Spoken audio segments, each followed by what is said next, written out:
వ్యాగన్లో పంపించి గోదావరి నింపేది 6 నెలల ముందే. మన రాష్ట్రానికి ఎంత అవసరం ఉన్నదో దానికి అదనంగా తీసుకొచ్చి పెట్టేది. వీళ్ళు ఏమంటారు, వీళ్ళొక్క పోయి పట్టించుకున్న వాళ్ళు ఇప్పుడు పోయి ఢిల్లీకి దిగుతారు. ఇప్పుడు ఢిల్లీకి పోయి యూరియా బత్తాలు కావాలి, వేరే రాష్ట్ర పనులు చదువుకొని పోయారు.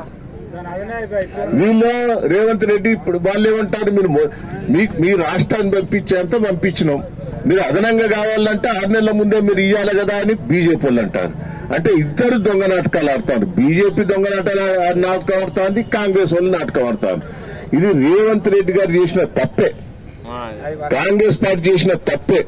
నీళ్ల కోసం కూడా నేను 6 నెలల బట్టి పోరాటం చేస్తే మొన్న హరీష్ రావు గారు స్టేట్మెంట్ ఇచ్చిండు, నువ్వు నీళ్లు 4 రోజులలో వదిలిపెట్టకపోతే నేను ధర్నా చేస్తా అంటే నీళ్లు వదిలిపెట్టిండు ఆయన.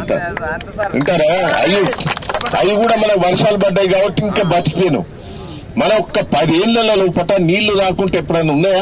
ఎండాకాలంలో నీళ్లు ఇచ్చినాం, వర్షాకాలంలో నీళ్లు ఇచ్చినాం. రాపర్తోలు పోలు చేసేది యాదవులంతా, సార్ బురద ఉన్నా సార్ నువ్వు కోసుకోవాలి నీళ్లు బంద్ చేయండి అని చెప్పేది. అంటే ఎంత గోస అంటే, నువ్వు రుణమాఫీ చేయలేదు సరిగ్గా, అయినో రుణమాఫీ చేయలేదు, రైతు బంధు సరిగ్గా వేయలేదు. అదే తిరిగా మన బోనస్ అನ್ನು అవి బోనస్ చక్కగా వేయలేదు, బోనస్ రాలేదు. వచ్చిందా బోనస్ రాలేదు. రైతు బంధు 2 ఏళ్ళు ఎగ్గొట్టి మొన్న వేసినావు, ఒక్కసారి వేసినావు. ఎన్ని బోకస్ మాటలు మాట్లాడి నువ్వు అధికారంకి వచ్చినే బోకస్ మాటలు మాట్లాడి రైతులను గోస పెడతారవే. రైతులను ఎంత గోస పెడతానో నువ్వు.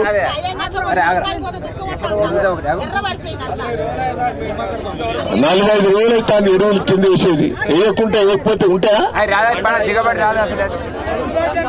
ఎంత మోసం చేస్తాను. నేను సీఏ గారిని ఎస్ఐ గారిని పోలీసు వాళ్ళని రిక్వెస్ట్ చేస్తున్నా, నాకు ఎన్ని రోజులల్లా బస్తాలు ఇప్పిస్తారో ఇప్పిండి. ఉన్న బస్తాలే వాడు రేవంత్ రెడ్డి గారు మోసం చేసి ఉంటే అయిపోయింది.